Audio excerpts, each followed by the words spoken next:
She accepted the Alpha King's rejection. The pack fell silent, and then he lost control. The great hall was full that evening. Every wolf in the pack was there, standing in rows, shoulder to shoulder, dressed in their dark ceremonials. The candles along the stone walls threw long shadows across the floor. Nobody spoke above a whisper. The presentation only happened twice a year, and it was not something you treated lightly. At the center of everything stood the Alpha King. His name was Kalen Ashvale, and he had been king for 11 years. He was not the kind of man who made people comfortable. He was the kind of man who made them careful. Tall, quiet, impossible to read. When he walked into a room, the room changed. The air thinned.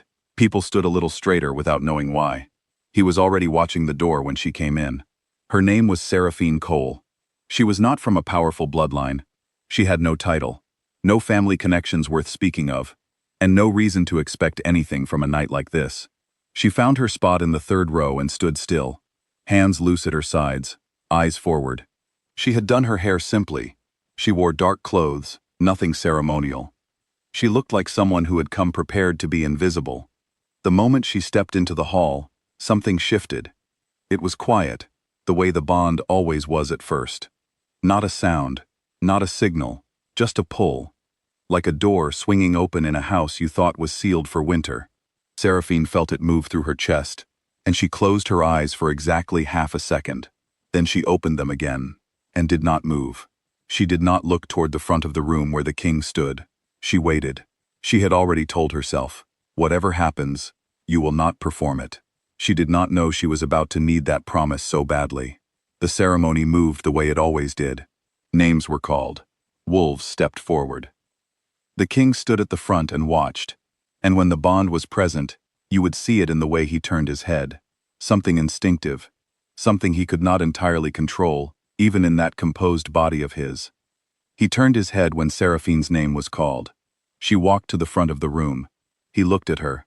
Really looked, the way you look at something when you are trying to decide what it cost you. And then his jaw set. Everyone saw it. The subtle hardening around his eyes, the breath he took that was a little too measured. The pack had watched this man for 11 years, and they knew what it meant when he made a decision. He had already made one. I reject the bond. He said it clearly, formally, the way you say a thing you want everyone in the room to hear. His voice carried to every wall, to every ear, to the back of every throat that suddenly went dry. He used the old words, the ones that made it official, the ones that severed. There was no cruelty in his tone, which almost made it worse. He was not angry. He was not apologetic. He was simply choosing something else. The hall went very quiet. Everyone knew what came next. This was the part everyone had seen before, the part where the rejected mate broke, where the shock moved through her body like a wave and she grabbed for something to hold, or her knees went, or she pressed her hands over her mouth and the sound came out anyway, where she reached for him even though he'd just said no, where grief made a spectacle of itself, and the whole room either looked away out of mercy or leaned in out of curiosity. They waited for Seraphine to fall apart. She did not fall apart. She stood there, in the middle of the hall, in the middle of all that silence, and looked at him. Not with anger. Not with grief. She looked at him the way you look at a fact you have already made your peace with. 3 seconds, maybe 4. Long enough that the quiet in the room became something else entirely, something that had weight to it, something that pressed. Then she dipped her head, just slightly, not in submission, in acknowledgement. Accepted. One word, steady, clear, no trembling in her voice, no tears gathering at the corners of her eyes, no pause where you could hear her fighting for composure. She had already done that fighting, somewhere private, at some point before tonight. Or maybe she had simply stopped expecting the world to be kind to her, and so this too, she had been ready for. She turned around and walked toward the door. Her spine was straight, her steps were even. She did not look back at him, not once. Not even at the doors before she pushed through them, and the night outside swallowed her whole. The hall stayed silent. Nobody moved. Nobody spoke. 200 wolves stood in that room, and not one of them made a sound.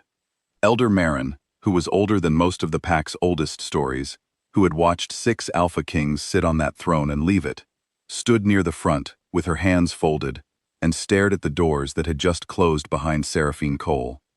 Then she looked at the king. She did not say anything. She did not need to. There was nothing in her face that condemned him. She knew what she thought of him, and she knew he knew, and that was enough. What was in her face was simpler, and somehow worse. It was pity. Kalen Ashvale stood in the center of his great hall, in the middle of his pack, with the mate bond severed by his own hand, and what filled the room around him was not Seraphine's grief. She had taken that with her. What filled the room was her absence, the clean, quiet, undramatic absence of a woman who had not given him the spectacle he had, without knowing it, been bracing for. He had expected relief. He had a plan, an alliance marriage, already half arranged, with a pact to the north that would double his western border strength. A political match, a queen chosen by strategy, not fate. He had told himself for months that if the bond ever appeared, if the moon ever decided to complicate things, he would deal with it firmly and move on. He had meant that. He was sure he had meant that. But Seraphine had not raged at him. She had not begged. She had said accepted and walked away, like she had been preparing for the possibility of losing something before she ever had the chance to hold it. And that one small detail had lodged itself somewhere beneath his sternum, and was not, he was discovering, going to come loose easily. He dismissed the hall. He went to his rooms. He poured a drink and did not finish it. He stood at the window of the east tower and looked out at the tree line and told himself, very deliberately, that this was the right call, that the girl was a stranger, that the bond was a complication he didn't need, that sentiment was a luxury he had long since stopped being able to afford. His wolf disagreed. The shift came without permission. That had not happened since he was 16 years old, still growing into the power that would eventually make every wolf in a 3-territory radius aware of him before he walked into a room. He felt it coming, and had exactly enough warning to take 2 steps toward the wall before it took him. He went down on one knee, his hand caught the stone, and the stone cracked under it. He was on all fours in the east corridor, shaking, not with rage. He knew what rage felt like, and this was not it. But with the very specific sensation of something irrevocable. She had been ready to love him. He didn't know how he knew that. He barely knew her name. But she had stood in that hall with the bond between them like an open hand, and she had waited, without reaching, without pressure, without any of the performance that love sometimes used to make itself impossible to refuse. She had simply been there, present, prepared for either answer. And he had looked at that, and chosen a political arrangement. His wolf did not understand strategy. It did not care about borders or alliances, or what made sense on a map. It only understood what was real, what had been offered, what he had turned away. He shifted back, got to his feet, pressed his back against the cracked stone wall, and breathed until his hands steadied. Then he straightened his shirt, ran a hand through his hair, became, again, the composed and unreadable king his pack expected. He called for his fastest rider, but he changed his mind before the rider arrived. He went himself. He found her at the edge of pack territory. The road that led out toward human land started just past the old boundary stones, and she was walking it with a single bag over her shoulder, not rushing, not looking back. He heard her footsteps slow when she sensed him coming up behind her. She knew who it was. The bond, even severed, left enough behind that you always knew. She stopped, turned around, and looked at him the way she'd looked at him in the hall, calm, waiting, mildly curious about what he was going to do next. No anger in her face, which would have been easier. No tears, which would have given him something to try to fix. Just that steady, open patience that he was realizing was not indifference. It was something much harder than indifference. It was a woman who had decided, a long time ago, not to perform her pain for anyone's benefit. He stopped 3 feet away from her. He stood there for a moment with his hands at his sides, the Alpha King, the most powerful wolf in 4 territories, and he was entirely unsure what to do or say. He had not rehearsed this. He had not planned to come after her at all. He did not beg. He did not offer to undo what he'd done with some kingly declaration, as though authority could reverse the severing of a bond. He did not promise her a throne, or a title, or any of the things that were his to give. He said something true instead. He told her what it looked like when she walked away.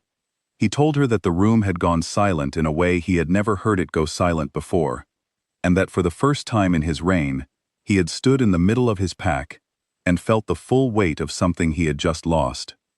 He said that the kind of man who makes the choice he had made tonight was not the kind of man he'd thought he was, and that he was not asking her to forgive that. He was only asking for the chance to show her, over time, whether the second kind of man was possible. He said she was not obligated to give him that. He meant it. Seraphine listened. She did not interrupt. When he finished, she stood in the dark at the edge of pack territory with the wind moving through the trees, and looked at him for a long moment. He could not read her face. She was, he was learning, very good at being unreadable when she chose to be. Then she turned back toward the road. Then walk, she said.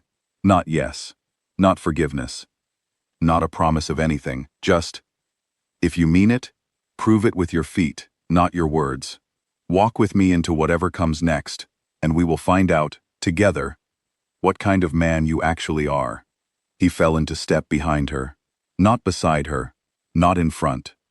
Behind, because that was the only honest place for him to be right now, and some part of him knew it. And the pack, if they could have seen it, would not have had a name for what they were watching. Their king, walking 2 steps behind a woman, with 1 bag and no title, in the dark, at the edge of everything familiar. He knew what it was. It was the first true thing he had done all night.